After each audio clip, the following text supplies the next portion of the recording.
जी दंडवत प्रणाम। हरी हरी प्रणाम। हम्म,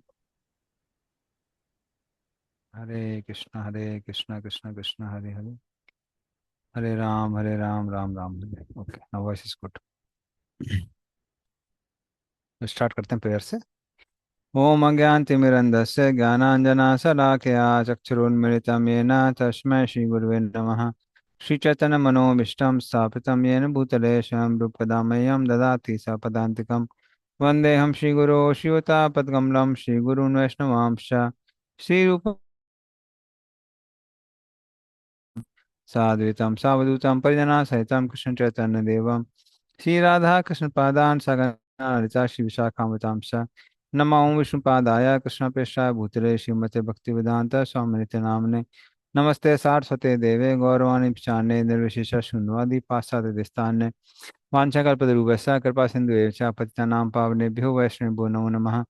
नमो महावदन्नाय कृष्णप्रेम प्रदायते कृष्णाय कृष्ण चैतन्य नाम्ने गौतस्य नमः। हे कृष्ण करुणा सिंधु दीनबंधु जगत्पते गोपसा गोपिका कांत राधा कांत नमस्ते। तप्त कांचन गौरांगी श्री राधे वृंदावनेश्वरी विष्णुभानुसुते देवी प्रणमामि हरिप्रिय। नियंचनवासाय नित्य परमात्मने बलभद्र सुभद्राभ्याम जगन्नाथाय च नमः। जय श्री कृष्ण चैतन्य प्रभु नित्यानंद श्री अद्वैत गदाधर शिवसदि गौर भक्तवृंद। हरे कृष्ण कृष्ण कृष्ण हरे हरे, हरे राम राम राम हरे हरे।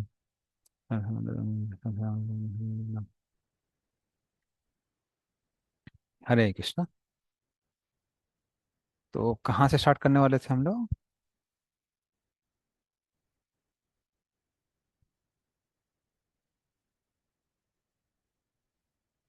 3:15:32। हम्म। मुनय ऊचुः को वामी हैत्य भगवत परिचर्योच्चैस्तद्धर्मिणां निवसतां विषमा स्वभावः।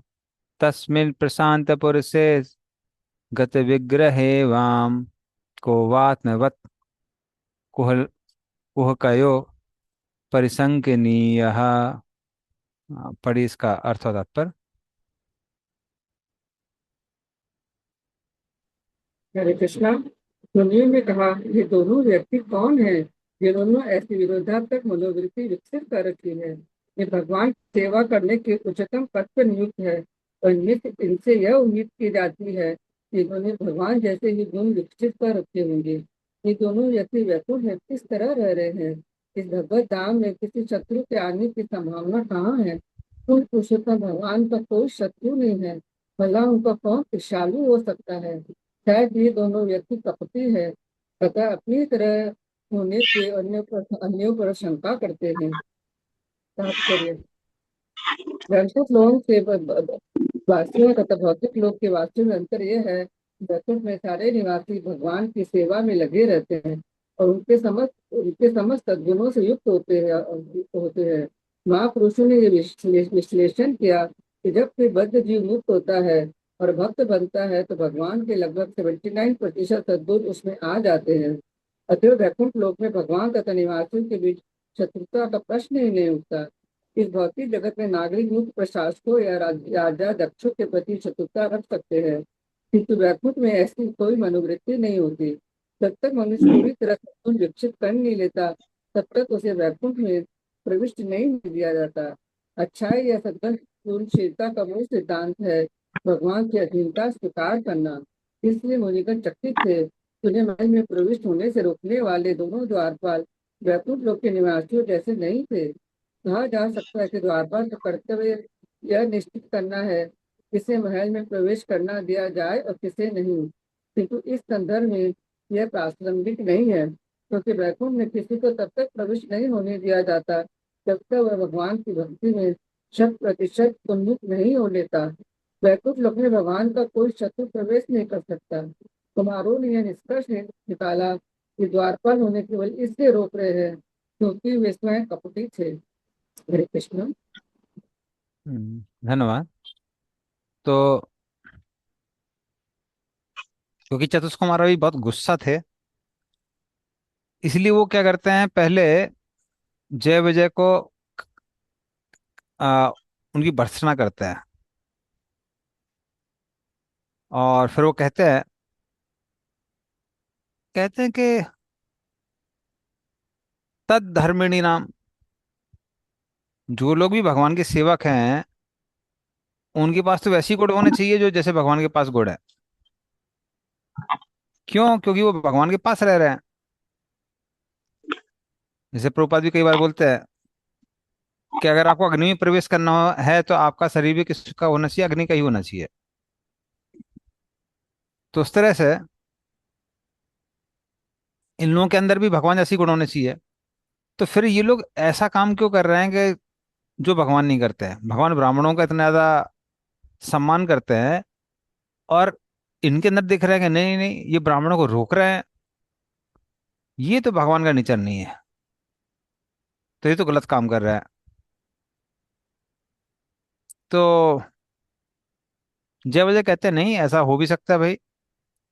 ऐसा हो सकता है कि जो लोग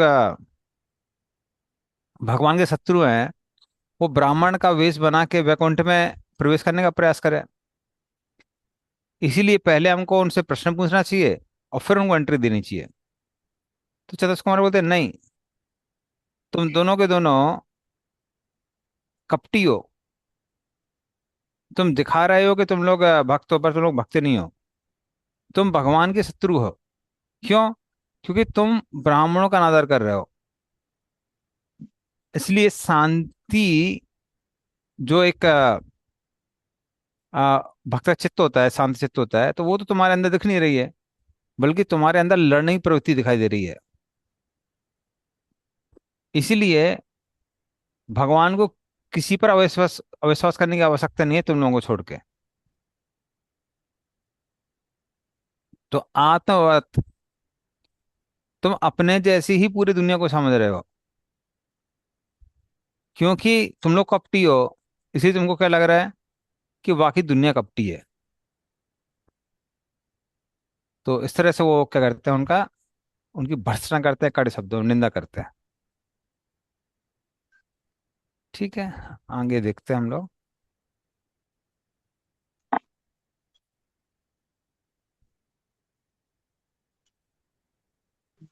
नहीं अंतरम भगवती समस्त कुक्षा आत्मानमात्मनि नभो नभसीव धीरः पश्यन्ति यत् युवयो सुरलिंग लिंगिनो किम उत्पादितम ही उदर भेदी भयम यतोस्य। हाँ, पढ़िए इसका भी अर्थ होता था। हरे कृष्णा। वैकुंठ लोक में वहां के निवासियों तथा भगवान में उसी तरह पूर्ण सामंजस्य है जिस तरह अंतरिक्ष में बृहद तथा लघु आकाशों में पूर्ण सामंजस्य रहता है। तो इस सामंजस्य के क्षेत्र में भय का बीज क्यों है? ये दोनों व्यक्ति वैकुंठ वासियों की तरह वेश धारण किए हैं, किंतु उनका यह असामंजस्य कहाँ से उत्पन्न हुआ? तात्पर्य: जिस तरह इस भौतिक जगत में हर राज्य में विभिन्न विभाग होते हैं, यथा नागरिक विभाग तथा अपराधी विभाग, उसी तरह ईश्वर की सृष्टि में भी दो विभाग हैं। जिस तरह भौतिक जगत में हम देखते हैं कि अपराध विभाग नागरिक विभाग की अपेक्षा बहुत ही छोटा होता है, उसी तरह यह भौतिक जगत जो कि अपराध विभाग माना जाता है, भगवान की संपूर्ण सृष्टि का एक चतुर्थांश है। सारे जीव जो कि भौतिक ब्रह्मांडों के निवासी हैं, न्यूनाधिक रूप में अपराधी माने जाते हैं, क्योंकि वे भगवान के आदेशों का पालन नहीं करना चाहते या ईश्वर की इच्छा वाले सामंजस्यपूर्ण कार्यों के विरुद्ध रहते हैं। सृष्टि का सिद्धांत यह है कि भगवान स्वभाव से प्रसन्नचित हैं और अपनी दिव्य प्रसन्नता को बढ़ाने के लिए ही वे अनेक बनते हैं। हमारे जैसे जीव भगवान के अंश होने के कारण भगवान की इंद्रियों को तुष्ट करने के निमित्त हैं। अतः जब भी उस सामंजस्य में कोई विसंगति आती है तो जीव तुरंत ही माया की पकड़ में आ जाता है। भगवान की बहिरंगा शक्ति भौतिक जगत कहलाती है और भगवान की अंतरंगा शक्ति का साम्राज्य वैकुंठ या भगवत धाम कहलाता है। वैकुंठ लोक में भगवान तथा उसके निवासियों के मध्य कोई असामंजस्य नहीं रहता। अतः वैकुंठ लोक में ईश्वर की सृष्टि पूर्ण है, वह भय का कोई कारण नहीं है। संपूर्ण भगवत धाम एक ऐसी पूर्णतः सामंजस्य युक्त इकाई है, उसमें शत्रुता की कोई संभावना नहीं है। वहां की हर वस्तु परम पूर्ण है। जिस तरह शरीर के भीतर बहुत सी शारीरिक संरचनाएं होती हैं, किंतु तो भी वे उदर की तुष्टि हेतु एक क्रम में कार्य करती हैं, और जिस तरह किसी मशीन में हजारों पुर्जे होते हैं, फिर भी मशीन के कार्य को पूरा करने के लिए सामंजस्य पूर्वक काम करते हैं, उसी तरह वैकुंठ लोकों में भगवान पूर्ण है तथा निवासी भी भगवान की सेवाओं में पूर्णतया संलग्न रहते हैं। मायावादी दार्शनिक अर्थात निर्विशेषवादी श्रीमद् भागवत के श्लोक की व्याख्या से यह अर्थ लगाते हैं कि छोटा आकाश तथा बृहत आकाश एक है, किंतु यह भाव युक्ति युक्त नहीं लगता। बृहत आकाश तथा लघु आकाश का उदाहरण मनुष्य के शरीर के भीतर भी लागू होता है। बृहत आकाश स्वयं शरीर है और आते तथा शरीर के अन्य अंग लघु आकाश में स्थान पाते हैं। शरीर के प्रत्येक अंश का अपना अपना अपना महत्व है, यद्यपि वे संपूर्ण शरीर के लघु अंश में रहते हैं। इसी तरह संपूर्ण सृष्टि भगवान का शरीर है और हम सृजित जीव या सृजित कोई भी वस्तु उस शरीर के केवल लघु अंश है। शरीर के अंग कभी भी संपूर्ण शरीर के तुल्य नहीं होते, यह कभी भी संभव नहीं है। भगवत गीता में कहा गया है कि सारे जीव जो कि भगवान के भिन्नांश हैं, शाश्वत तौर पर भिन्नांश रहते हैं। मायावादी दार्शनिकों के अनुसार मोहग्रस्त जीव अपने को भिन्नांश मानता है, यद्यपि वस्तुतः वह परम पूर्ण से तदाकार होता है। यह सिद्धांत वैध नहीं है। संपूर्ण तथा अंश का एकत्व ऐक्य उनकी गुणता में है। आकाश के लघु तथा वृहद अंशों के एकत्व का यह अर्थ नहीं है कि लघु आकाश वृहद आकाश बन जाता है। वैकुंठ लोकों में फूट डालो और राज्य करो की राजनीति के लिए कोई अवकाश नहीं है, क्योंकि भगवान तथा निवासियों के स्वार्थ एक है। माया का अर्थ है जीवों तथा भगवान के बीच असामंजस्य और वैकुंठ का अर्थ है उनके बीच सामंजस्य। वस्तुतः सारे जीवों का पालन पोषण भगवान द्वारा होता है, क्योंकि वे परम पुरुष हैं। किंतु मूर्ख प्राणी वास्तव में परम पुरुष के वश में होते हुए भी उनके अस्तित्व की अवमानना करते हैं और वह स्थिति माया कहलाती है। कभी कभी वे इस बात से इनकार करते हैं कि ईश्वर जैसा कोई व्यक्तित्व भी है। उनका कहना है हर वस्तु शून्य है, और कभी कभी वे ईश्वर के होने से भिन्न प्रकार से इनकार करते हैं, जैसे हो सकता है कि ईश्वर हो किंतु उनका कोई स्वरूप नहीं है। ये दोनों धारणाएं जीव की विरोधी स्थिति के कारण उत्पन्न होती हैं। जब तक यह विरोधी अवस्था बनी रहती है, तब तक भौतिक जगत में असामंजस्य बना रहेगा। सामंजस्य तथा असामंजस्य की अनुभूति किसी विशेष स्थान के कानून तथा व्यवस्था के कारण होती है। धर्म भागवत का कानून तथा व्यवस्था है। श्रीमद् भगवत गीता में धर्म का अर्थ भक्ति में सेवा या कृष्ण भावनाव्रत पाया जाता है। कृष्ण कहते हैं सारे धर्मों को त्याग दो और एकमात्र मेरे शरणागत बनो, यह है धर्म। जब मनुष्य को इसका पूरा पूरा भान रहता है कि कृष्ण परम भोक्ता तथा परमेश्वर हैं और वह उसी के अनुसार कर्म करता है, तो वही असली धर्म है। जो भी वस्तु इस सिद्धांत के विरुद्ध जाती है वह धर्म नहीं है। इसलिए कृष्ण कहते हैं अन्य सारे धर्मों को त्याग दो। आध्यात्मिक जगत में कृष्ण भावनावत का यह धार्मिक सिद्धांत सामंजस्य में बना रहता है, इसीलिए वह लोक वैकुंठ कहलाता है। यदि उन्हीं सिद्धांतों को पूर्णतया या अंशतः यहाँ पर अपनाया जा सके तो यह भी वैकुंठ बन जाए। ऐसा किसी संघ या समिति के साथ भी होता है, यथा अंतरराष्ट्रीय कृष्ण भावनामृत संघ। यदि अंतरराष्ट्रीय कृष्ण भावनामृत संघ के सदस्य कृष्ण पर अपनी श्रद्धा केंद्रित करते हुए भगवत गीता के आदेश तथा सिद्धांतों के अनुसार सामंजस्य पूर्वक रहें, तब तो वे वैकुंठ में रहते हैं, इस भौतिक जगत में नहीं। हरे कृष्ण।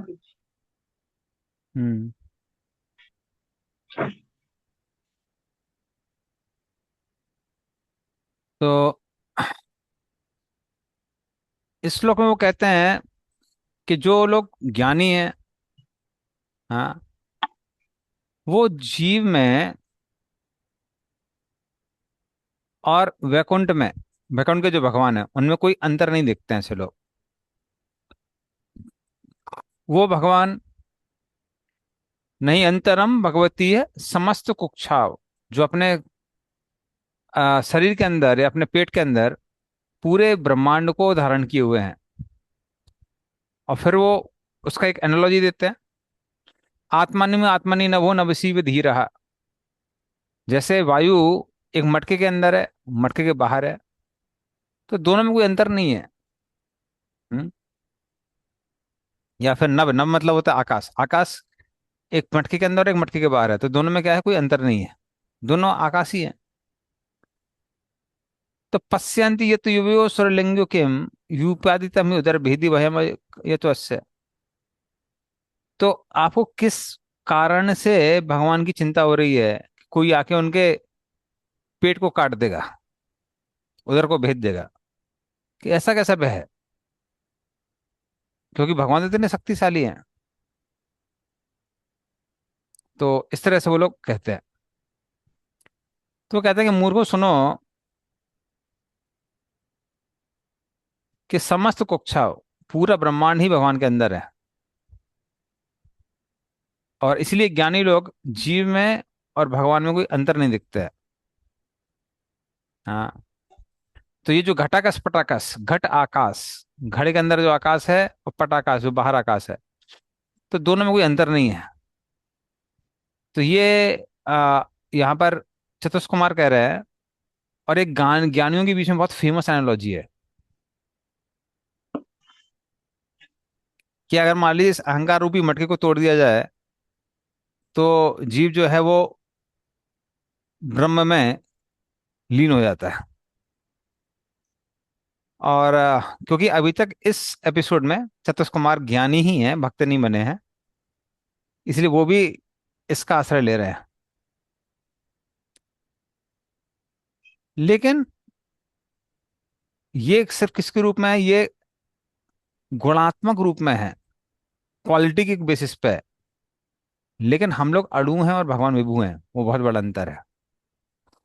और चतुष कुमार उसको क्यों नहीं देख पा रहे हैं? इसलिए नहीं देख पा रहे हैं क्योंकि वो अभी भक्त नहीं है, वो ज्ञानी है।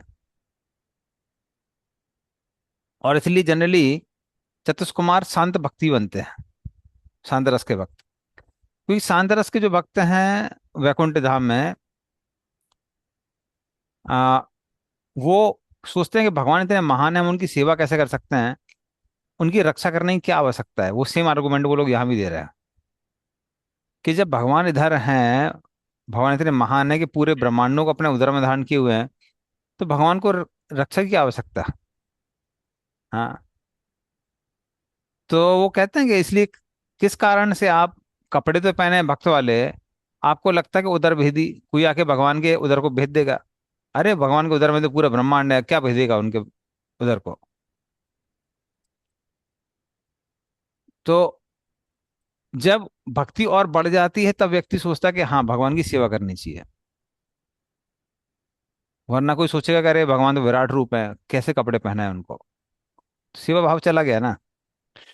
तो की वो महानता जानते हैं, तो सोचते हैं भगवान इतने महान होंगे, हम सेवा कर ही नहीं सकते। और वही बात वो लोग यहाँ बोल रहे हैं।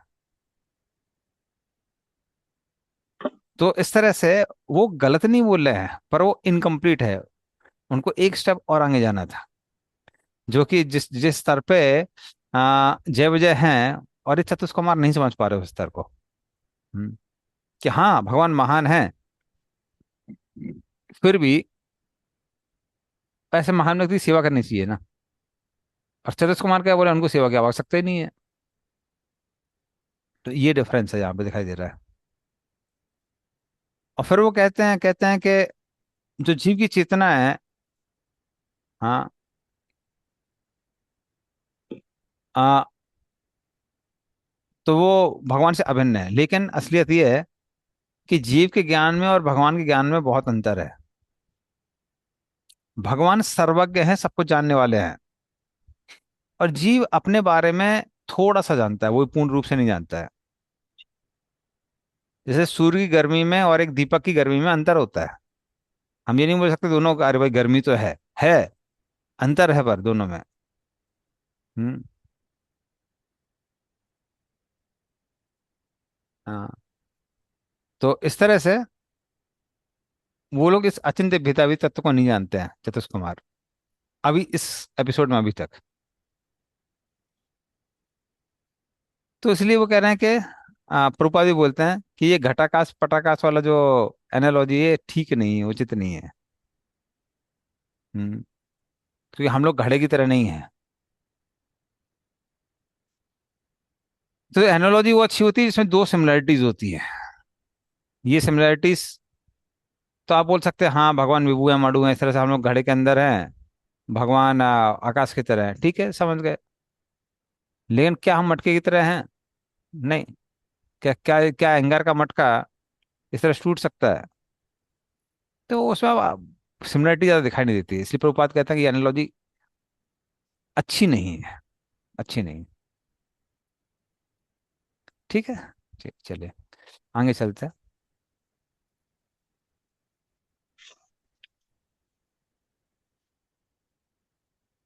हाँ समय चेतन को।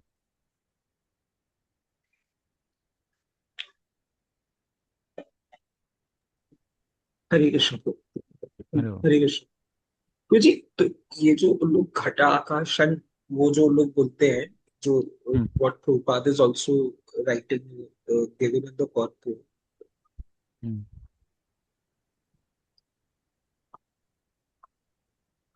तो घटाकाश पटाकाश, यस।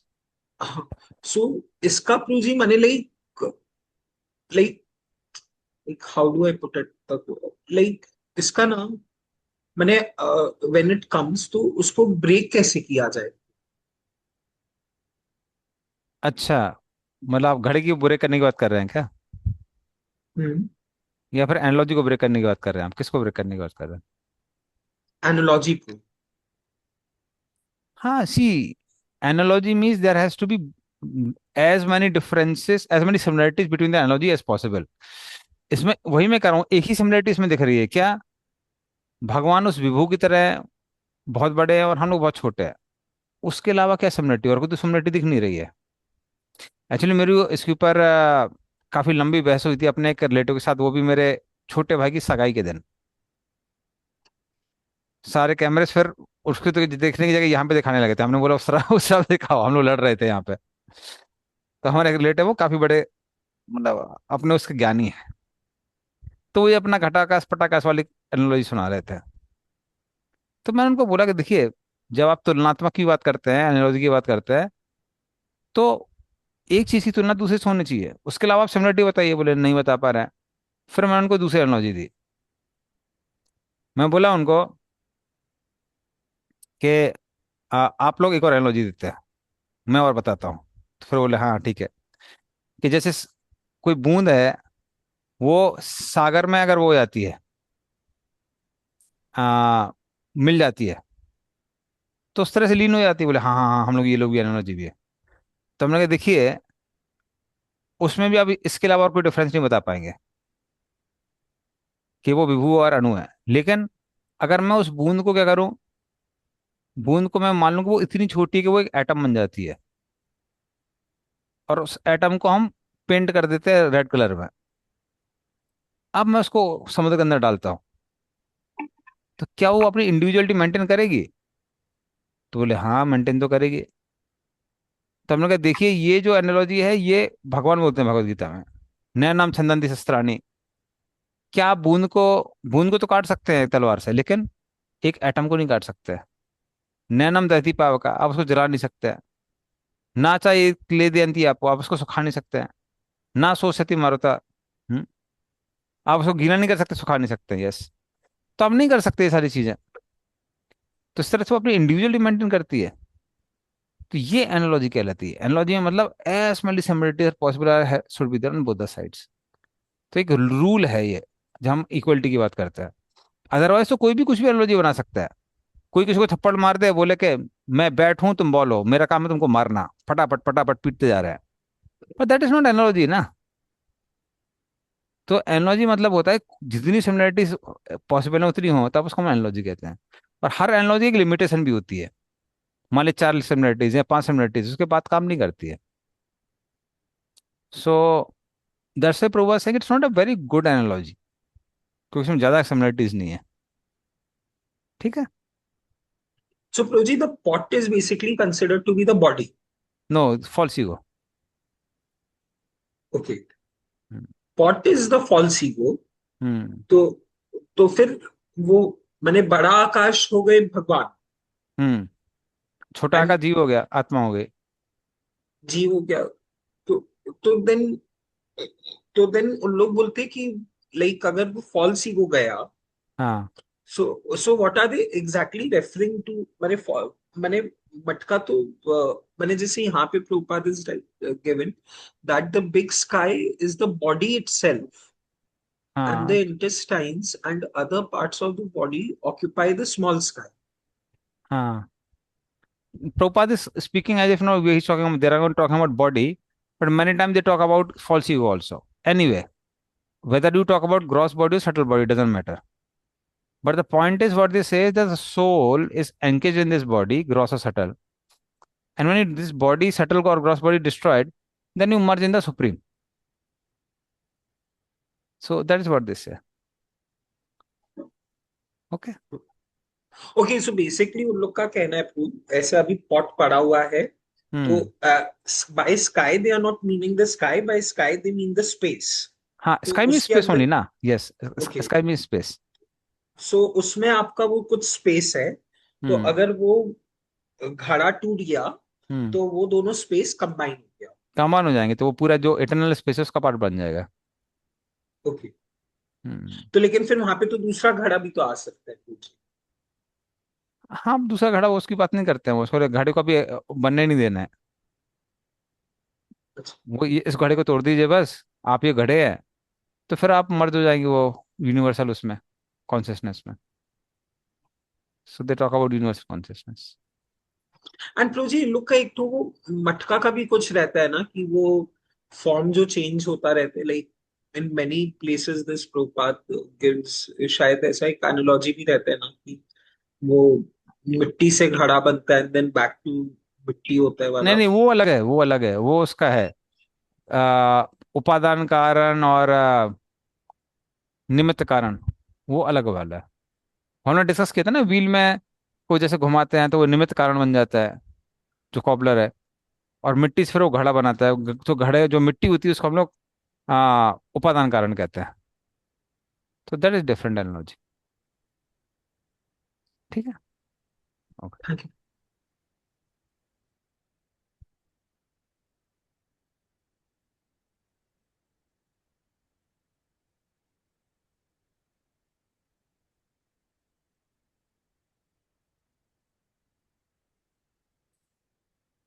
तद्वाममुस् तद्वाममुस् परमस्य विकुंठ भर्तुः कर्तुम प्रकष्टमिह धीमहि मंदधीभ्याम लोकानितो व्रज तमंतर भाव दृष्टया पापीय शस्त्रय इमे रिपवोस यत्र। हाँ, पढ़िए इसका अर्थ होता है तात्पर्य। हरे कृष्णा। हाँ, पढ़िए। अतएव हम विचार करें कि इन दो संदूषित व्यक्तियों को किस तरह दंड दिया जाए। जो दंड दिया जाए वह उपयुक्त हो, क्योंकि इस तरह से अनंत। इसके पहले वाला है शायद। एक सेकेंड, हम्म तथा एक सेकेंड, मुझे हिंदी में कंफ्यूजन तो नहीं होगी मुझे। एक मिनट देखना पड़ेगा। ना हंतरम। 78 34 पढ़ रही है ना? प्रभु हाँ जी हिंदी ठीक में ही होता पढ़ रही तो है, 34। मैं ठीक पढ़। ठीक है प्रभु ठीक जी, पढ़ रही यही है होगा। क्या? हाँ प्रभु जी, ठीक। अच्छा ठीक अच्छा है। अच्छा अच्छा। ठीक ही है, ठीक ही है।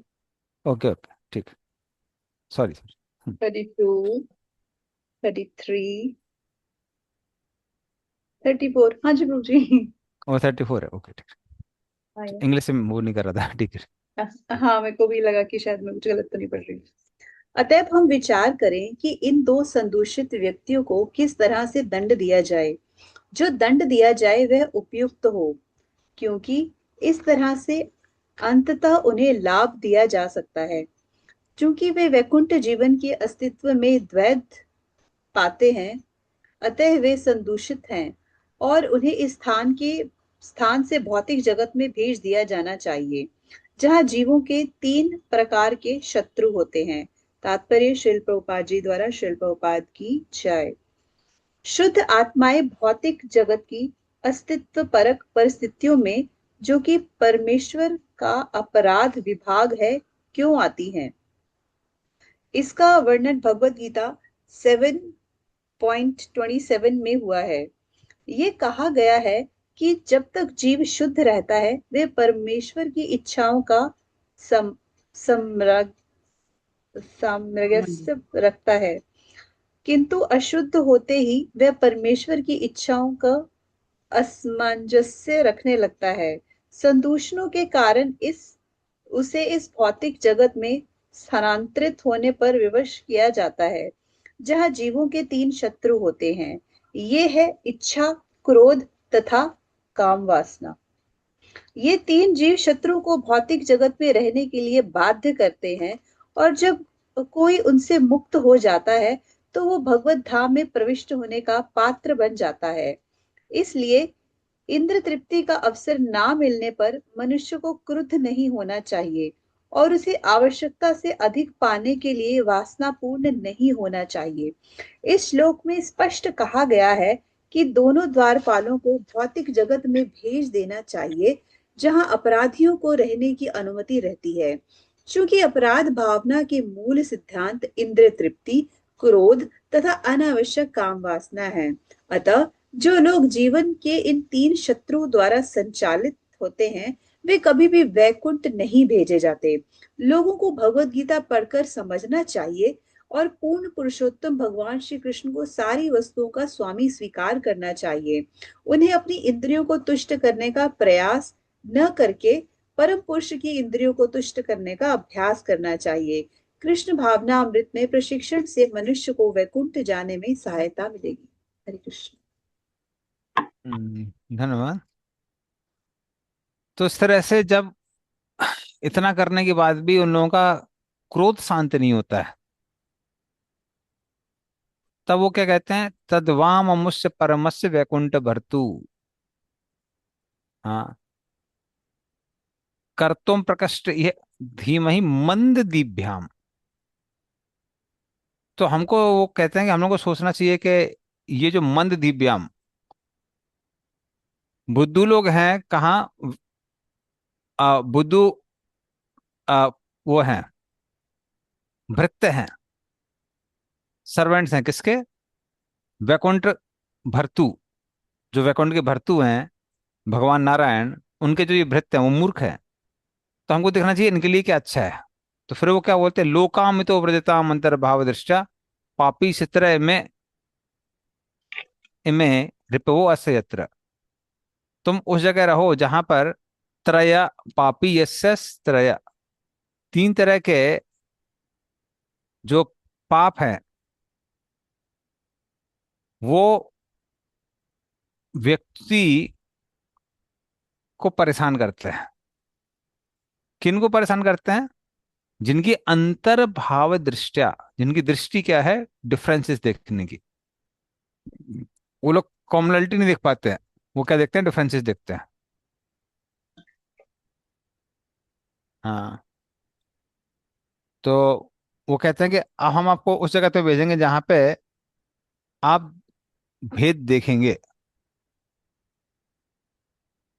या फिर हम आपको ऐसा दंड देंगे जिससे आप भेद देखना बंद कर देंगे।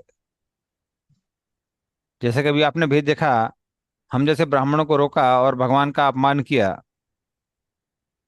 हम्म, इसीलिए अब हम उसको जगत में भेज देंगे जहां पर आप भेद देखेंगे, और वहां पे परेशान होने के बाद फिर भेद देखना क्या करेंगे, बंद कर देंगे। तो वो तीन तरह के शत्रु कौन से हैं, तो वह काम क्रोध और लोभ। तो काम अर्थात व्यक्ति के अंदर भौतिक कामनाएं होती हैं। अगर कामनाएं पूरी हो जाती हैं तो लोभ प्रकट हो जाता है, और कामनाएं पूरी होनी चाहिए और पूरी होनी चाहिए। और अगर मान लीजिए उन कामनाओं में विघ्न पड़ जाता है, कोई रोक देता है, तो वो व्यक्ति हमारा शत्रु बन जाता है और क्रोध आता है। तो इस तरह से ये तीन तरह के शत्रु व्यक्ति को परेशान करते हैं। तो आप लोग उस जगत में जाइए, इस तरह से वो कहते हैं। अब यहाँ पर क्या है कि वो मैटेरियल डिस्क्रिमिनेशन को कंडेम कर रहे हैं, और क्या कर रहे हैं, नॉन डिफरेंस को ग्लोरीफाई कर रहे हैं। पर उनको पता नहीं कि उसके ऊपर भी कोई चीज है, वो क्या है, स्पिरिचुअल डिफरेंसेस है। तो वो स्पिरिचुअल डिफरेंस के बारे में उनको अभी ज्ञान नहीं है सतीश कुमार को। हम्म, हाँ, पलाश प्रभु बोलिए। कृष्ण प्रभु। तो जी यहाँ पर जो श्लोक लास्ट लाइन से बताया, that means that there are three kinds of enemies hmm that we desire. So is it like can we say like Krishna Kumar has also become angry since hmm they are not uh, chance to enter because they have desire to fall, and there is an obstruction by Jayan. From that, there is a rising of anger. So in Vaikuntha, there is, as per the shloka, there should be not. So that Okay. is material anger, or like Jatish Kumar have a different perspectives. And Okay. Okay. So whenever there is obstruction in desires, anger arises. That is 100% true. So that is why there are two types of angers. One is spiritual anger, one is material anger. Whenever there is obstruction to material desire, there is material anger. Whenever there is obstruction to spiritual desire, there is spiritual anger. So कई बार हम लोग जब भक्ति में नए नए आते हैं, तो हमको क्या लगता है, हमको लगता है कि ये 6 तरह के अनर्थ हैं, ये एकदम खराब है। हाँ, भौतिक स्तर पे वो खराब है, लेकिन ये 6 तरह के जो अनर्थ हैं, ये अपने आप में एक भावनाएं हैं, और जब वो कृष्ण पे केंद्रित नहीं होती तब वो खराब है, जब वो कृष्ण पे केंद्रित होती है तो खराब नहीं है। जैसे लोभ, अगर भक्तों के संग का लोभ है, हरि नाम करने का लोभ है, हरि कथा सुनने का लोभ है, तो उस लोभ को बल्कि बोला जाता है कि वो लोभ मूल है रावणों का भक्ति प्राप्त करने के लिए। हम्म। तो उस तरह से वो लोग खराब नहीं है। उसी तरह से आध्यात्मिक क्रोध खराब नहीं है। और प्रभुपाद को भी हम लोग कई बार देखते हैं, प्रभुपाद कभी कभी कुछ कुछ चीजों में बहुत गुस्सा होते थे। हाँ। आ, तो अगर भगवान की कोई सेवा ठीक से नहीं हो पा रही है, तो एक बार की बात है कि जब प्रभुपाद वो कर रहे थे, इनिशिएशन सेरेमनी दे रहे थे, तो प्रभुपाद यज्ञ में बैठे तो भक्तों को से देखा कि ये चीज नहीं है, वो चीज नहीं है, प्रभुपाद गुस्सा होने लगे। फिर प्रभुपाद बोलने लगे कि फ्रूट्स लेके आओ, क्योंकि यज्ञ में कुछ फल रखने पड़ते हैं।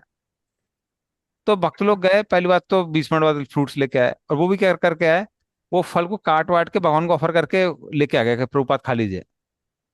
प्रभुपाद का दिमाग खराब। प्रभुपाद बोले, अरे यज्ञ के लिए तुमको फ्रूट लाने के लिए बोला, तुमको मेरे खाने के लिए फ्रूट लेके आ गए, अब खाते खाते थोड़ा ना मैं यज्ञ करूंगा। तो प्रभुपाद गुस्सा हो गया, प्रभुपाद उठ के चले गए। और ये सब कहाँ टेलीकास्ट हो रहा था, ये हो रहा था नेशनल लाइव चैनल पे टेलीकास्ट हो रहा था। तो जो लोग टेलीकास्ट करने वाले टीवी एंकर थे, उनको लगा कि गुरु का गुस्सा होना ये सेरेमनी का पार्ट है, कि गुरु गुस्सा हो जाता है। तो उस तरह से वो लोग प्रमोट करने लगे। और फिर एक भक्त अंदर गया, वो देखने लगे प्रभुपाद अब क्या कर रहा है। प्रभुपाद एक छोटी सी रॉकिंग चेयर पे अपने घुटने मोड़ के गा रहे थे, जय गौर निताय गौर निताय। तो वो गुस्सा दिखा रहे थे इसलिए, ताकि क्योंकि डिवोटीज अच्छे से सीखें और अरेंजमेंट करें। So when ever there is obstacle, का भी ऑब्स्टेकल होता है तो क्रोध आता है, तो वो नेचुरल है। पर ये है कि अगर वो हमारे इंद्रिय तृप्ति के लिए है तो वो गलत है, और नहीं है तो फिर स्पिरिचुअल है। बट ये है, हम लोग जब साधक लेवल पे हैं तो हमको ये ध्यान रखना चाहिए कि वो क्रोध का एक्सप्रेशन भी एक वैष्णव लेवल पे होना चाहिए, मतलब उससे वैष्णव एटिकेट ब्रेक ना हो। हम्म, क्योंकि एक मिनट रुकिए। हाँ, तो देखिए, आप बोल रहे हैं कि जैसे कह रहे भगवान को बीच में इंटरवीन करना चाहिए, भगवान डिसाइड करें क्या सही है क्या गलत है। सही है वो, क्योंकि जनरली ये ऑकवर्ड सिचुएशंस हैं वैकुंठ में जो जनरली नहीं होती हैं। जनरली जो भगवान के भक्त नहीं हैं वो वैकुंठ के अंदर अलाउ नहीं होते हैं। तो लास्ट क्लास में हम लोग डिस्कस भी कर रहे थे कि कैसे कई बार क्या होता है कि राजा कुछ लोगों को अलाउ करता है, कभी किसी जोकर को या फिर कभी कुछ जानवरों को, किसके लिए, एंटरटेनमेंट के लिए। उसी तरह से भगवान ने चतुष कुमार को अलाउ किया था किसी कारण से, कुछ अकम्प्लिश करने के लिए। क्या अकम्प्लिश करने के लिए, कि जय विजय आपस में बात कर रहे थे कि हमारे भगवान को यहाँ पर हर तरह के सुविधाएं प्राप्त हैं, वो हर रस का आस्वादन कर रहे हैं, लेकिन उनको वीर रस का आस्वादन नहीं कर पा रहे हैं वो वैकुंठ में, क्योंकि भाई सब भक्त हैं, उनसे लड़ाई कौन करेगा। और वो कहते हैं हम लोगों से ज्यादा शक्तिशाली कोई नहीं है, पर हम भी भगवान से लड़ाई क्यों करेंगे, वो तो हमारे स्वामी है। तो वो लोग थोड़ा मतलब जिसको दुखी हो गए कि अरे भगवान को लड़ाई करने का, युद्ध करने का रस प्राप्त नहीं हो रहा है, वीर रस प्राप्त नहीं हो रहा है।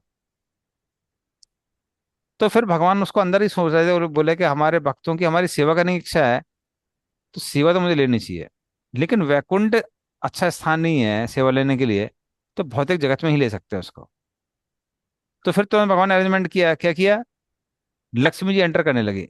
लक्ष्मी जी के आने के पहले ही भगवान ने जय विजय को बोला था कि कोई भी अंदर नहीं आना चाहिए, कोई भी अंदर नहीं आना चाहिए। और बल्कि लक्ष्मी जी भी आए तो उनको रोक देना, अभी मैं आराम करने जा रहा हूँ। उन्होंने रोक दिया। रोक दिया, लक्ष्मी जी गुस्सा हो गई, अरे मैं पत्नी हूँ, मेरे को कैसे रोक सकते हो। हाँ, गार्ड है घर का ठीक है लेकिन ये तो ना कि वाइफ को ही रोक देगा। तो फिर वो लक्ष्मी जी गुस्सा हो गई, और फिर उसका प्रभाव ये हुआ कि उसकी वजह से चतुष कुमार यहाँ पे आता है। हम्म। तो कई बार क्या करते हैं, भगवान ही फंसा देते हैं। तो भगवान ने फंसाया लेकिन किस लिए, उन लोगों की इच्छा पूरी करने के लिए। इसी में इस्कॉन में मैंने कई बार देखा है कि कई बार कुछ भक्तों को ऐसी सेवा मिलती है। एक वक्त उनको सेवा मिली हुई थी वहां पर रूपा समाधि में। तो रूपा समाधि में एक सेवा मिली हुई थी कि शहनाई वाली जो आवाज है वहां पर, आपने देखा होगा, कई बार चलता रहता है ऑडियो। तो वो चल रहा था। तो सुबह सुबह, अभी मैं नाम नहीं लूंगा, दोनों प्रॉपर्टी डिसाइपल से बहुत सीनियर है। तो एक प्रॉपर्टी डिसाइपल पहले आए वहां पर। तो वो महाराज कहने लगे, अरे ये क्या चल रहा है यहाँ पे, आवाज चल रही है, ये जब का टाइम है, यहाँ पे जब होना चाहिए, आप शहनाई की आवाज चला रहे हैं, बंद करो उसको। अब वो भक्त, अब महाराज बोले क्या किया है, उसने बंद कर दिया। दूसरे टाइम पे एक और प्रॉपर्टी डिसाइपल है, बोले शहनाई की आवाज क्यों नहीं चल रही है। तो बोले ये महाराज ने, उन्होंने बोला, अरे वो महाराज को क्या मालूम है, प्रभुपाद ने मुझे इंस्ट्रक्शन दिया कि यहाँ पे हमें लगातार शहनाई की आवाज चलनी चाहिए, ऑन करो उसको। तो बोले ठीक है मृदंग की तरह दोनों तरफ पिटाई हो रही है, अब क्या किया जाए। तो उस तरह से कभी कभी वो टिपिकल सिचुएशन आ जाती है। मालूम होता है कि हाँ फ्री फंड में डांट पड़ रही है, लेकिन सहना पड़ता है। तो कुछ वैसी है। तो हालांकि भगवान ने ऐसा क्यों किया, ताकि वो भगवान उनकी इच्छा पूरी कर पाए। So they got an opportunity to serve the lord. तो जब भगवान नरसिंहदेव हिरण्यकशिपु को का ऑपरेशन कर देते हैं, और जब उसके बाद जब वो उनका आसन ग्रहण करते हैं, तो उसका एक कारण आचार्य लोग क्या बताते हैं, आचार्य लोग बोलते हैं कि भगवान दिखाना चाहते हैं कि तुमने जो सेवा की थी, अब मैंने उसको ग्रहण कर लिया। तो तुम लोगों की इच्छा थी ना कि मेरे साथ में युद्ध करो, तो मैंने वो सेवा ग्रहण कर ली है। सो वो उस पर्सपेक्टिव से वो एब्सोल्युटली राइट है। तो यहाँ जो चल रहा है वो दैट्स लाइक ए ड्रामा। ये अनयूजुअल चीज है, ये यूजुअल चीज नहीं है। वरना कोई भक्त नहीं होगा तो आएगा ही नहीं वहां पे। अब देखो अल्टीमेटली यहाँ कंफ्यूजन क्यों हो रहा है, कंफ्यूजन इसलिए हो रहा है कि ज्ञान ही वहां एंटर कर रहा है, हाँ वैकुंठ में। तो लोग समझ ही नहीं पा रहे हैं कि हाँ भाई, स्पिरिचुअल डिस्क्रिमिनेशन जैसा भी कुछ होता है, स्पिरिचुअल एंगर जैसा भी कुछ होता है। साधारण लोग नहीं समझ पाते हैं। एनीवे को लास्ट में मैं कथा सुनाता हूँ इसी का, क्रोध का। कि प्रभुपाद सूरत में वो दे रहे थे क्लास, भागवतम क्लास थी, और बहुत लोग बैठे हुए थे। और वहां पर सूरत के लोगों ने काफी अच्छे से इनविटेशन भी दिया था उनको, स्वागत भी किया था विदेशी भक्तों का। तो मालती माता जी वहां पे थी। तो मालती माता जी काफी, जो वहाँ के सूरत के बड़े बड़े जो बिजनेसमैन है, उनको वहां लेके आई थी प्रभुपाद के प्रोग्राम में। तो ये सब लेडीज थी, 7-8 बड़ी बड़ी मारवाड़ी स्त्रियां थी। और वहां क्या हो गया, प्रभुपाद क्लास दे रहे थे, वहां एक हिप्पी घुस गया। वो हिप्पी खड़ा हो गया क्लास में, बोला swami ji I don't know why I think that I am God. और प्रभुपाद ने फिर तो चालू कर दिया। तो दोनों साइड से, वो वहां से बोल रहा था, प्रभुपाद यहाँ से बोल रहा, दोनों में झगड़ा चल रहा था। इतना ज्यादा गुस्सा आ रहा था कि प्रभुपाद का एक सोने का दांत भी था, वो सोने का दांत बाहर आने लगा। इतना गुस्सा आ रहा था प्रभुपाद को। और यहाँ पर जो ये मारवाड़ी स्त्रियां थी, वो पूरा हतप्रभ थी कि अरे ये कैसे स्वामी है, तो गुस्सा करते हैं। तो एक लेडी बोल रही है कि no vice, Prabhupada become angry, Prabhupada should not become angry. Why he is Swami, Swami should be silent, why is become angry? क्योंकि जनरली ज्ञानी लोगों का वो वैसे ही होता है, नोशन वैसे ही होता है कि कोई साधु है मतलब साधु गुस्सा नहीं होगा। तो फिर वो मालती माता जी उनको समझाने की कोशिश थी, वो समझ नहीं रही थी, वो लेडी बार बार बोल रही थी। मालती माता ने उसको थप्पड़ मार दिया। मालती माता जी बोले, Prabhupada can become angry. Swami ji can not become angry but Prabhupada can become angry. तो पॉइंट क्या है कि ट्रांसेंडल एंगर के बारे में जनरली जो लोग जब तक भक्त नहीं है तब तक वो नहीं समझ सकते हैं कि स्पिरिचुअल वैरायटी जैसी भी कोई चीज है। तो वो सारा कंफ्यूजन है कारण से। ठीक है, लेकिन this होता अरेंजमेंट है। अल्टीमेटली भगवान के किया हुआ है। ओके, अरे वाह, चलिए ठीक है, अगले श्लोक में चलते हैं। 11 हो गया था।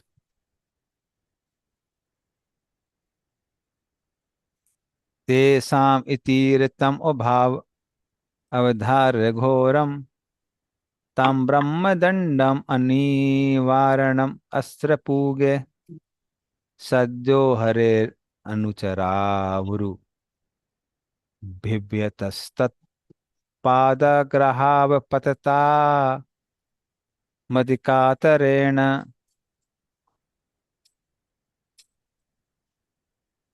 हरे कृष्णा। जब वैकुंठ लोक के द्वारपालों ने जो कि सचमुच ही भगवत भक्त थे, यह देखा कि वे ब्राह्मणों द्वारा शापित होने वाले हैं, तो वे तुरंत बहुत भयभीत हो उठे और अत्यधिक चिंतावश ब्राह्मणों के चरणों पर गिर पड़े, क्योंकि ब्राह्मण के शाप का निवारण किसी भी प्रकार के हथियार से नहीं किया जा सकता। तात्पर्य, यद्यपि संयोगवश द्वारपालों ने ब्राह्मणों को वैकुंठ के द्वार में प्रवेश करने से रोककर भूल की थी, किंतु उन्हें तुरंत ही शाप की गंभीरता का भान हो गया।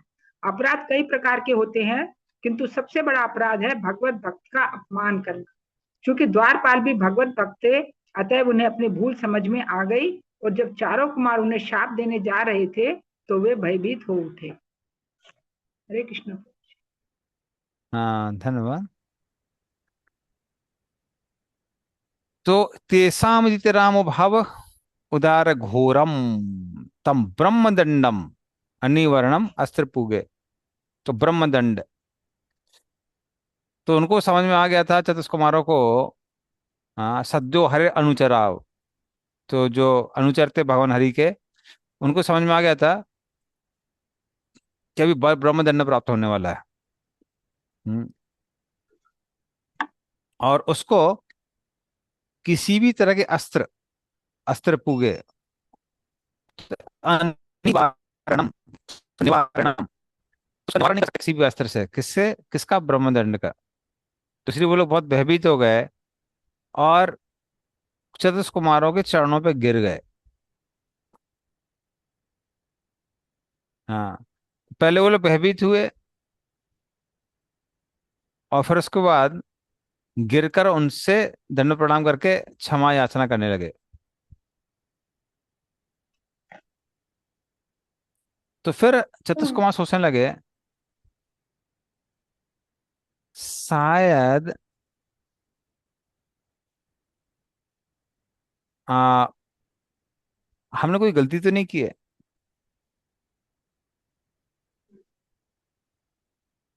क्योंकि हम लोग ही क्रोधित हो गए हैं। तो हम लोग जो शांत थे, शांत ऋषियों के रूप में जाने जाते थे, वो ख्याति तो अब खत्म हो गई है। और फिर वो क्या करते हैं, फिर वो देखते हैं कि अभी आ, क्या रेसिप्रोकेशन चल रहा है। तो इस तरह से वो सोचते हैं, वो उनके मन में चल रहा था।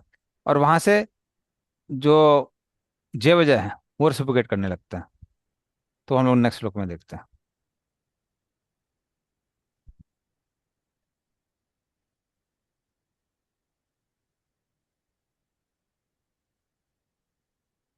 भूयादगोनि भगवद्भिर्कारिदंडो यो नो हरेत सुरहेलनम मप्यशेषम मा वो नु। ताप कलया भगवत स्मृतिघ्नो मोहो भवेद हेतु नो मृत्योरधोधा। आप पढ़िए, इसका अर्थ होता पर।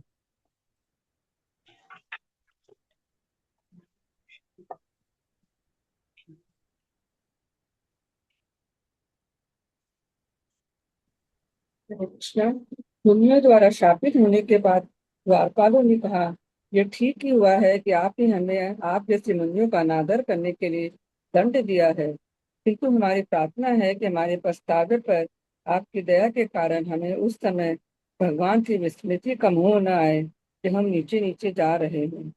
तात्पर्य, दंड कितना ही कठोर क्यों न हो, भक्त को सहन है, किंतु भगवान की विस्मृति कराने वाला दंड सहन नहीं होता।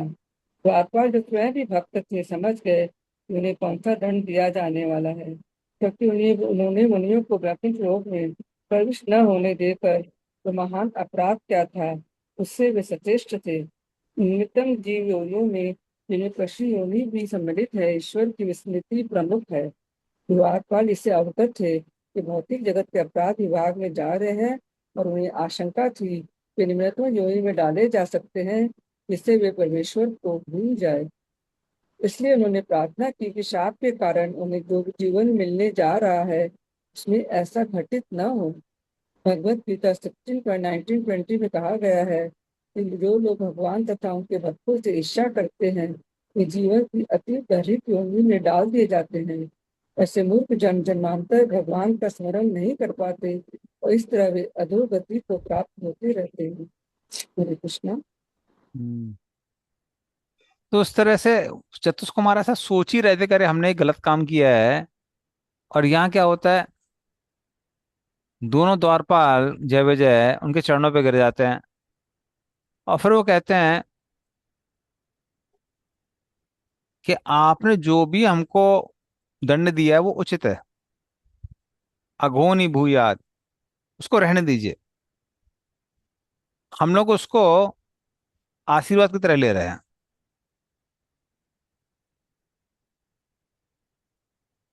फिर वो कहते हैं कि वैकुंठ में रह के जो हमने अपराध किया है, कैसे आपके चरणों पे का अनादर करके, या फिर भगवान की इच्छा के विरुद्ध काम करके, या फिर आप पर क्रोध करके, तो वो ठीक हो जाए। क्योंकि अगली बार हम लोग जब भी वापस इस जगत में आएंगे, तो हम लोग कम से कम याद रखेंगे, हम ही लोग ये गलती दोबारा नहीं करेंगे। तो जो आपने दंड दिए वो उचित है, उसमें कोई गलती नहीं है। हम्म। लेकिन जब हम लोग भौतिक जगत में गिर रहे हैं, तो हम भगवान को ना भूलें। हाँ। क्योंकि मोह के कारण क्या हो जाते हैं, हम भगवान को भूल जाते हैं और भगवान की सेवा करना बंद कर देते हैं। तो ऐसा दंड हमको ना दीजिए। हाँ। तो भले ही हम लोग मोह में फंसे हैं, पर वो मोह हमको क्या करे, भगवान की स्मृति दिलाए, भगवान की विस्मृति ना दिलाए। तो वो हम लोग चाहते हैं। ठीक है, तो इस तरह से वो लोग प्रार्थना करते हैं। और आ, बाद में अन्य किसी जगह पे विश्वनाथ चक्रवर्ती ठाकुर लिखते हैं, कहते हैं ये जो जेस्चर था किसका, जय विजय का, ये एक्चुअली उनकी कृपा थी किसके ऊपर, चतुष कुमारों के ऊपर। क्योंकि जब चतुष कुमारों ने ऐसा रिस्पॉन्स देखा आया, तो वो लोग देख रहे थे कि पहली बात तो ये भगवान का अनुचर है, साधारण लोग नहीं है। अगर वो कहते हैं कि नहीं नहीं नहीं, हम पे ये प्रभाव नहीं पड़ेगा, तो प्रभाव नहीं पड़ेगा किसका, दंड का। ऊपर से वो चतुष कुमारों को दंडित करने के लिए पूरी शक्ति थी उनके पास में। तो ये साधारण लोग नहीं, भगवान के सेवक है। उसके बावजूद वो इतनी नम्रता दिखा रहे हैं कि चतुष कुमारों के चरणों पे गिर रहे हैं, क्षमा मांग रहे हैं। चतुष कुमार कहते हैं मुझे ऐसे भक्त बनना है हमको। जिसके कारण चतुष कुमारों की इच्छा हो जाती है कि हमको भी भक्त बनना है, और बाद में भगवान उनकी इच्छा पूरी करके उनको भक्त बना देता है। तो उस तरह से जब वैष्णव लोग वैष्णव के गुणों को आ, प्रदर्शित करते हैं लोगों के सामने, तब लोग उनकी ओर आकर्षित होकर इच्छा प्रकट करते हैं कि हमको भी ऐसा बनना है। और फिर भगवान क्या करते हैं, भगवान उसकी उनकी इच्छा पूरी करते हैं। इसलिए वैष्णव एटिकेट अपने आप में बहुत बड़ा ऑर्नामेंट है। या फिर जो वैष्णव गुण हैं, 26 गुण होते हैं, वो अगर भक्त लोग उसको अंगीकार कर पाए अपने जीवन में, तो ये बहुत बड़ा गुण होता है। और जनरली मैंने देखा है कि लाइफ में हम कुछ ना कुछ भक्तों से इम्प्रेस हो जाते हैं, और उसके बाद भक्ति करने की उतनी वो आती है, प्रेरणा आती है। जो पर्सनली याद है, इनिशियल डेज में आ, एक ड्यूटी थे, अभी वो वाइस प्रेसिडेंट है इस्कॉन पुणे के, इस्कॉन एनवीसीसी के, रेवतीपति प्रभु। तो रेवतीपति प्रभु ने हम लोग को डिस्कवर सेल्फ का सेशन दिए थे। तो उनका जो नम्रता है, वो हालांकि उसमें एम बीटेक में उनके सेकंड रैंक थी मैकेनिकल डिपार्टमेंट में, जो सबसे बड़ा डिपार्टमेंट है वहाँ का, खड़गपुर का। और एमटेक में 10 पॉइंटर थे उनके, पूरे 100% मार्क्स। बट जो उनकी नम्रता थी, सेवा भाव था, वो देख के हम लोग इम्प्रेस थे कि अरे हाँ भाई, हमको उनके ऐसा बनना है। एंड दैट इंस्पायर्ड अस। उसकी वजह से भक्ति में हम लोग आगे बढ़े। तो हर किसी के भक्ति में कोई ना कोई, जीवन में कोई ना कोई होता है जिसकी वजह से प्रेरणा आती है कि भाई हमको आगे बढ़ना है। जैसे भक्तिविनोद ठाकुर भी लिखते हैं कि भक्तिविनोद ठाकुर के हीरो हैं हरिदास ठाकुर। या रघुनाथ दत्त गोस्वामी के भी हीरो कौन थे? हरिदास ठाकुर थे। तो हर किसी के जीवन में कोई ना कोई ऐसा हीरो होता है जिसकी वजह से व्यक्ति आगे बढ़ता है। तो उसी तरह से चतुष कुमारों ने जब देखा कि अरे भगवान के जो अनुचर हैं ये जय विजय, ये इतने नम्र हैं, तो इनके मन में आया कि हमको भी भगवान विष्णु का भक्त बनना है, ज्ञानी बन के फायदा नहीं है। ठीक है, चलिए आगे चलते हैं।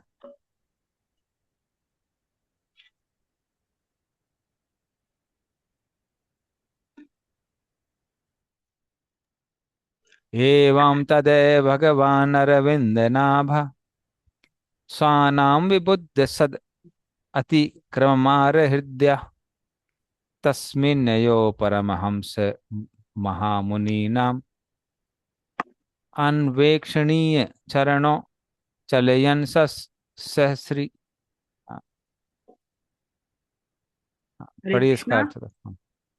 नाभि से उगे कमल के कारण पद्म नाम कहलाने वाले तथा सदाचारियों की प्रसन्नता के रूप में भगवान को उन संतों के प्रति अपने ही दासों के द्वारा किए गए अपमान का उसी क्षण पता चल गया। वे अपनी प्रेयसी लक्ष्मी सहित उस स्थान पर उन चरणों से न चलकर गए जिनकी खोज सन्यासी तथा महामुनि करते हैं। तात्पर्य: भगवद गीता में भगवान जोर देकर घोषणा करते हैं कि उनके भक्त कभी भी विनिष्ट नहीं हो सकते। भगवान समझ गए कि द्वारपालों तथा मुनियों के बीच का झगड़ा एक नया मोड़ ले रहा है, अतः वे तुरंत अपने धाम से निकल आए और झगड़े को आगे बढ़ाने से रोकने के लिए उस स्थान पर गए जिससे उनके भक्त द्वारपाल सदा सदा के लिए विनिष्ट ना हो। हरे कृष्ण प्रभु जी। हम्म। तो भगवान जो ब्राह्मणों के प्रेम करने वाले हैं, भक्तों के तो बहुत, भक्तों को बहुत ज्यादा प्रेम करते हैं। तो वो वहां पर सिद्ध करने के लिए आया है कि कैसे भक्ति भगवान को आकर्षित करती है। हम्म।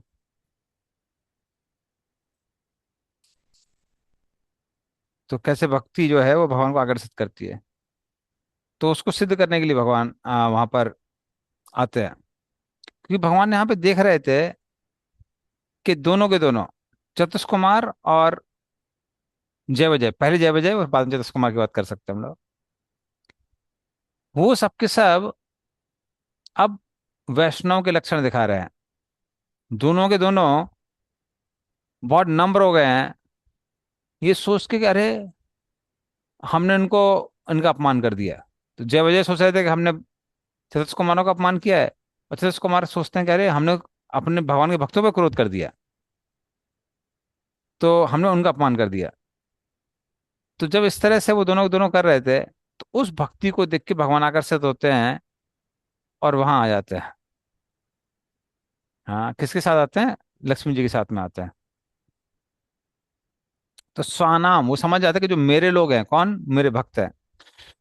षड अतिक्रमम, उन्होंने क्या किया है, जो ब्राह्मण हैं, अच्छे लोग हैं, गुड मोड़ो गुडनेस वाले हैं, चतुष्कुमार, उनके चरणों में अपराध किया है। तो आर्य हृदया, जो कि जो भगवान अपने भक्तों के हृदय में प्रकट होते हैं। हम्म। तो वो तस्मिन कहाँ गए, वो सातवें द्वार पे गए। हाँ। किन कैसे गए, उन चरण कमलों के साथ में गए जिनको बड़े बड़े संत प्राप्त करने के लिए लालते रहते हैं। हाँ। तो इस तरह से निर्विकल्प ज्ञान के बाद क्या आता है, सविकल्प ज्ञान। निर्विकल्प ज्ञान कौन सा है, वो है ब्रह्म का ज्ञान। उसके बाद क्या होता है, सविकल्प ज्ञान मतलब भगवान के रूप का ज्ञान होता है, उनके चरणों का महत्व समझ में आता है। वो ज्ञान आप किसको प्राप्त हो रहा था, चतुष्कुमार को प्राप्त हो रहा था। तो फिर वो सोचते हैं कि इन ज्ञानियों को मैं अपने भक्ति रस में डुबो दूंगा, उनको मैं अपने चरणों की जो मिठास है उसका साक्षात्कार कराऊंगा, ताकि उनको समझ में आए कि निर्विकल्प ज्ञान के ऊपर भी कुछ और है। हाँ। तो उनको ये नहीं पता है, उनको, उन्होंने मेरी महामाया देखी है, पर उन्होंने मेरी अंतरंग शक्ति नहीं देखी है। तो अब मैं उनको अपनी अंतरंग शक्ति का एहसास कराऊंगा, उसका दर्शन कराऊंगा। इसीलिए वो क्या करते हैं, वो लक्ष्मी जी के साथ प्रकट होते हैं, उनको अपना अंतरंग शक्ति दिखाने के लिए। तो इस तरह से भगवान चतुष कुमारों के सामने प्रकट होते हैं। ठीक है, चलिए आगे चलते हैं।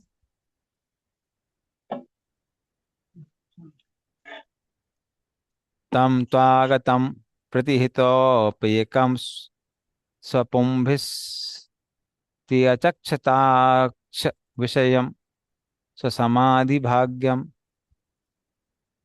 हंसाश्रियोर्व्यजनयो शिववायुलोलत् शुभ्रात पत्र शशिकेसरसीकराम्बुम। पढ़िए इसका अर्थ तात्पर्य। हरे कृष्णा। सनक इत्यादि मुनियों ने देखा कि भगवान विष्णु, जो भावमय समाधि में पहले उनके हृदय के ही भीतर दृष्टिगोचर होते थे, अब वे साकार रूप में उनके नेत्रों के सामने दृष्टिगोचर हो रहे हैं। जब वे छाता तथा चामर जैसी साज सामग्री सहित अपने संगियों के साथ आगे आए, तो श्वेत चामर के बालों के गुच्छे धीमे धीमे हिल रहे थे, मानो दो श्वेत हंस हों, तथा अनुकूल हवा से छाते लटक रहे मोतियों की झालरें भी हिल रही थी, मानो श्वेत पूर्ण चंद्रमा की अमृत की बूंदें टपक रही हो, अथवा हवा के झोंके से बर्फ पिघल रही हो। तात्पर्य श्रील प्रभुपाद द्वारा, श्रील प्रभुपाद जी की जय। इस श्लोक में अचक्षात विषयम शब्द आया है। भगवान समान नेत्रों से नहीं देखते, किंतु अब वे कुमारों के नेत्रों को दृष्टिगोचर हो रहे थे।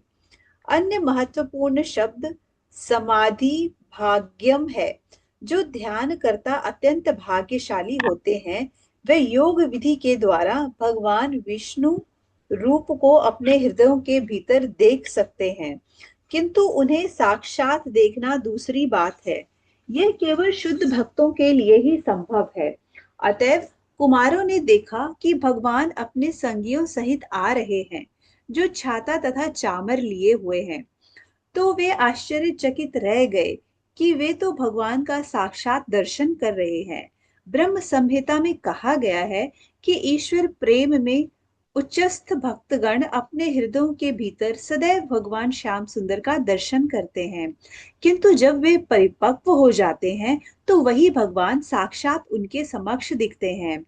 सामान्य जनों ने भगवान के दर्शन के दृश्य नहीं है, किंतु जब कोई भगवान के पवित्र नाम की महत्वता को समझ सकता है और कीर्तन तथा प्रसाद आस्वादन द्वारा जीभ से आरंभ करके भगवत भक्ति में अपने को लगाता है, तो तो धीरे धीरे भगवान स्वयं उसमें प्रकट होते हैं। इस तरह भक्त निरंतर भगवान को अपने हृदय में देख सकता है और अधिक परिपक्व अवस्था में ही उन्हीं भगवान का साक्षात दर्शन उसी तरह कर सकता है जिस तरह हम अन्य वस्तुओं को देखते हैं। हरे कृष्ण। हम्म, धन्यवाद। तो फिर इस श्लोक में, बल्कि आगे के 5 श्लोकों में भगवान की मधुरता का वर्णन आया है। हाँ, तो उन्होंने क्या देखा कि भगवान वहां पर हैं, अपने भक्तों से घिरे हुए हैं, जो उनको अलग अलग भेंट चढ़ाना चाहते हैं। हाँ, तो पहले उन्होंने सिर्फ उनको ध्यान में देखा था भगवान को, अब वो साक्षात सामने सामने देख पा रहे हैं। दोनों तरफ शामर हैं, भक्त लोग शामर ढुला रहे हैं उनको, जो कि बतख की तरह, उसके हंस की तरह दिखाई दे रहे थे। उनके ऊपर एक छत्र दिखाई दे रहा था जो चंद्रमा की तरह दिखाई दे रहा था, और उसमें जो मोती लटके हुए थे वो ऐसे लग रहे थे जैसे मान लीजिए अमृत की बूंदें हैं, या फिर आ, सुंदर हवा के झोंके हों, वैसे लग दिखाई दे रहे थे। तो वो लोग उसका दर्शन कर रहे थे। हम्म। तो वो अभी भगवान की मधुर ध्वनि के या स्तुति की, जो भगवान की स्तुति की जो मधुर ध्वनि थी, उसको उसका आस्वादन कर रहे थे। उनके चरणों की जो तुलसी थी उसको सूंघ रहे थे। हम्म। और इस तरह से वो सब देख के वो भगवान की ओर आकर्षित हो रहे थे।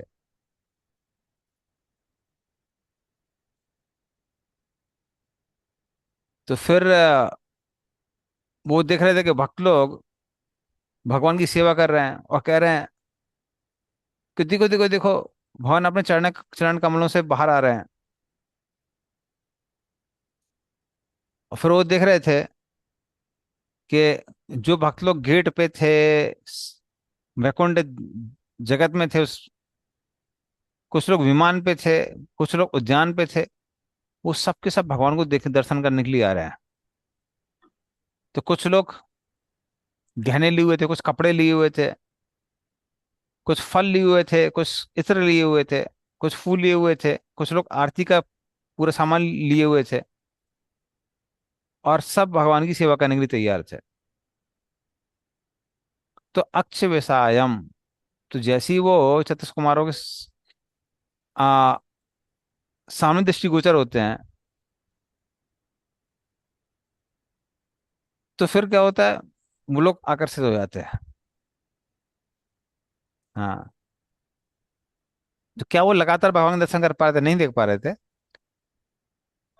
लेकिन वो ये देख पा रहे थे कि भगवान जो हैं वो समस्त शुभ चीजों के स्वामी हैं। हाँ,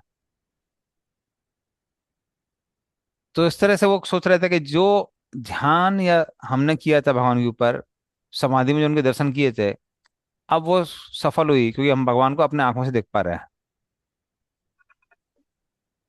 हम्म, ओके, ठीक है। तो इस तरह से वो उन्होंने देखा। अब आगे देखते हैं वो लोग क्या क्या देख रहे हैं, और क्या दर्शन हो रहे हैं उनको।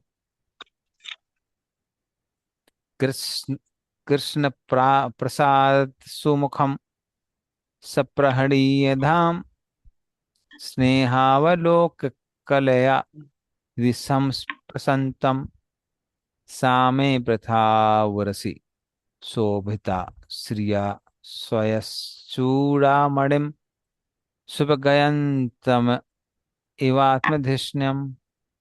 हाँ, पढ़े इसका अर्थ तात्पर्य। हरे कृष्णा। भगवान सारे आनंद के आधार हैं। उनकी शुभ उपस्थिति हर एक के आशीष के लिए है और उनकी स्नेहमय मुस्कान तथा चितवन हृदय के अंतरंग को छू लेती है। भगवान के सुंदर शरीर का अंग श्यामल है और उनका चौवक्ष स्थल लक्ष्मी जी का विश्राम स्थल है, जो समस्त स्वर्ग लोकों के शिखर रूपी संपूर्ण आध्यात्मिक जगत को महिमा मंडित करने वाली है। इस तरह ऐसा प्रतीत हो रहा था मानो भगवान स्वयं ही आध्यात्मिक जगत के सौंदर्य तथा सौभाग्य का विस्तार कर रहे हैं।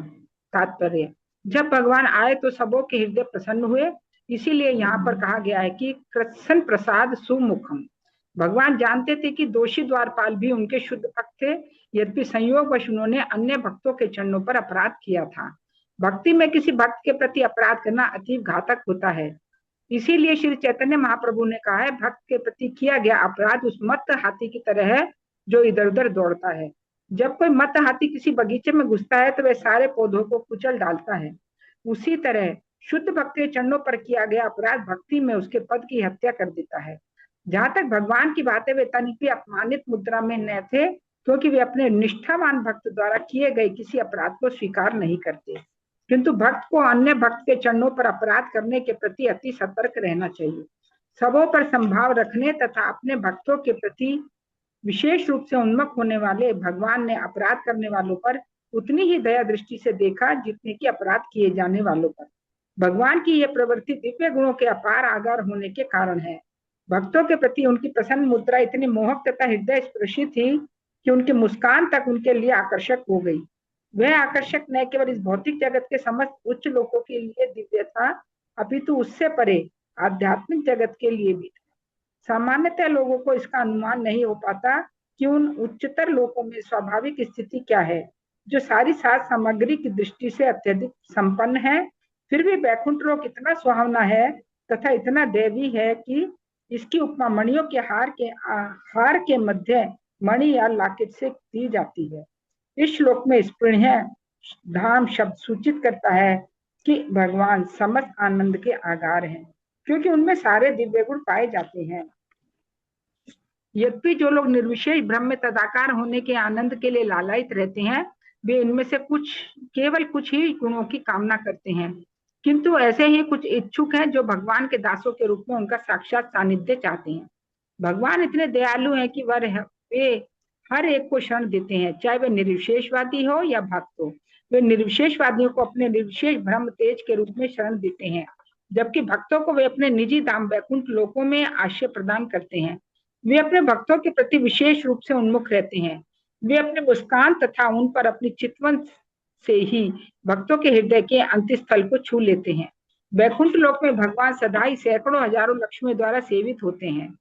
जैसा कि ब्रह्म संहिता में कहा गया है, लक्ष्मी सहस्र शत संभ्रम सेव्य मानम। इस भौतिक जगत में यदि किसी पर लक्ष्मी जी रंच मात्र भी कृपा करती हैं तो वह महिमा मंडित हो उठता है।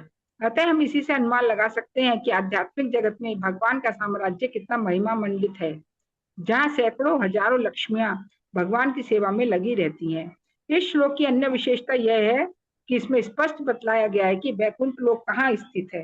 वे समस्त स्वर्ग लोकों की चोटी पर स्थित है, जो कि ब्रह्मांड की ऊपरी सीमा सूर्य मंडल के ऊपर है और सत्य लोक या ब्रह्मलोक कहलाते हैं। आध्यात्मिक जगत ब्रह्मांड के परे स्थित है, इसीलिए यहाँ कहा गया है कि आध्यात्मिक जगत या वैकुंठ लोक सारे लोकों का शीर्ष है। हरे कृष्ण। धन्यवाद। तो इस तरह से वो लोग भगवान के सुंदर मुखमंडल को देखते हैं, जो जीवन का लक्ष्य है, और इस तरह से भगवान सबके हृदय को स्पर्श कर जाते हैं अपने करुणामय कटाक्षों के द्वारा।